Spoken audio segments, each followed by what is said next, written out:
ቁርአን ይቀጥላል ቅሌት አሁንም የሙሐመድ ጉዳይ አያልቅም ጎበዝ አያልቅም እስኪ እንይ ቢስሚላሂር ረህማኒር ረሂም ይላል ሱረቱል አልተክዊር ይላል ኢዛ ሸምሱ ኩዊረት ፀሐይ በተጠቀለለሽ ጊዜ ፀሐይ ስራዋን ባቋረጠሽ ጊዜ ይሰጠናል እንደዚህ አይነት ትርጓሜ ፀሐይ ግልጋሎቷን በከለከለች ጊዜ ነው የሚለው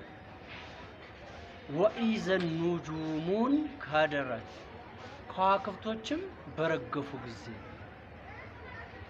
በቃ ይረግፋሉ ምንድነው የውመል ቂያማ ወይንም ትንሳኤ በመነለው ጊዜ ይረግፋሉ ከዋክብቶችም ወኢዘል ጅባሉ ሱይረት ተራራዎችም በተነዱ ጊዜ በፈራረሱ ጊዜ ጁጅ ማንጁጅ በሆኑ ጊዜ ይለናል ይሆናል ጁጅ ማንጁጅ ይሆናል ስለሚል እንደዛ ያለ ይቀጥላል ስለ ቂያማ ቀን ነው የሚያወራ ወይ ስለ ትንሳኤ ቀን ነው የሚተርክ ከዛ በኋላ ምን ይለናል ዚ ቁወቲን እንደዚ ለዓርሽል መኪን የኃይል ቁጥር ስንት መሰላችሁ ወዘው ምዕራፍ ወርዳችሁ ቁጥር 19 ላይ የኃይል ባለቤት በዙፋኑም ባለቤት ዘንድ ባለሟል የሆነ ባለውለታ የሆነ ይለናል የኃይል ባለቤት በዙፋኑም ባለቤት ዘንድ ባለሟል የሆነ ባለውለታ የሆነ ነው የሚለንሽ እንድ ሙጧዕን ሰማዕ አሚን ይለናል በዛ ስፍራ ምን የለም ይለናል ትእዛዙ ታማኝ ነው መዋሸት አይቻልም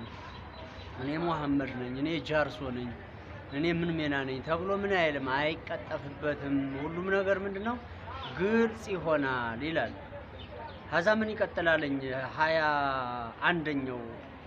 ቁጥር ላይ ወማ ሷሂቡኩም ቢመጅኑን ምን ማለት ነው መሰላችሁ በጣም ነው የሚያስቀቀው ነብያችሁም ደግሞ በፍጹም መብት አይደለም እኛ የማርነውን አያድኑም ለምነው አያስጥሉትም እኛ የማርነውንም ደግሞ የሳት ነው ብለው ማስገባት አይችሉም ፍጹም የሚባል መብት ለነብያቶቻችሁም አልሰጠንም ይላል ፍጹም መብት ያለው ማን ነው ማለት ነው እዚህ ጋር ኢየሱስ ነው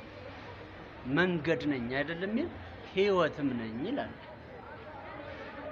አሁን ይሄን ደግሞ እቺ ቃል በቃል ያለሽ ናት ማንንም ገብቶ ሙስሊም ነኝ የሚል ማየት ይችላል ይሄን ቅሌትኛም ደግሞ እንገልጣለን ምክንያቱም እኛ አንድ ሞት ነው ምንሞት ሲጀመር ማንንም አይገለንም በረንዳ ላይ ነው ምን ቀበሌ 4 ማንንም አንፈራ እንደ አመድ እንደ ወደዛ ይቡለል ዘወር ብሎ ቡላ